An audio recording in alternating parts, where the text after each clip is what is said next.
जय शिवराय मित्रांनो. शेतकरी बांधवासाठी एक अतिशय मोठी आणि आनंदाची बातमी समोर येत आहे. खात्रीशीर अपडेट्ससाठी MHB मराठी न्यूजला आत्ताच सबस्क्राईब करा. राज्याच्या कृषी विभागात सध्या मोठ्या हालचाली सुरू झाल्या असून खुद्द कृषी मंत्र्यांनी घेतलेल्या एका महत्त्वपूर्ण बैठकीनंतर शेतकऱ्यांच्या खात्यात आता कोट्यवधींचा निधी जमा व्हायला सुरुवात झाली आहे. काय आहे संपूर्ण बातमी? सविस्तर जाणून घेऊया. मित्रांनो, कृषी मंत्र्यांच्या अध्यक्षतेखाली नुकतीच एक मोठी आढावा बैठक पार पडली. या बैठकीत खरीप हंगाम आणि प्रलंबित योजनांचा पाढाच वाचण्यात आला.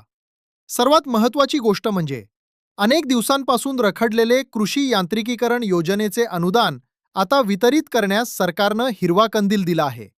700 ते 750 कोटींच्या निधीपैकी जो हिस्सा बाकी होता तो आता थेट शेतकऱ्यांच्या बँक खात्यात वर्ग केला जात आहे.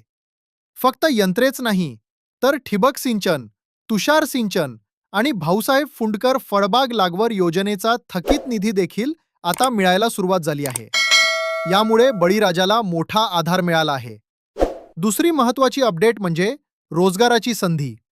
राज्यात तब्बल 11,000 शेतकरी मित्रांची भरती केली जाणार आहे. गावागावात कृषी अधिकाऱ्यांना मदत करण्यासाठी या शेतकरी मित्रांची नेमणूक होईल, ज्यामुळे ग्रामीण भागातील बेरोजगार तरुणांना कामाची संधी मिळणार आहे.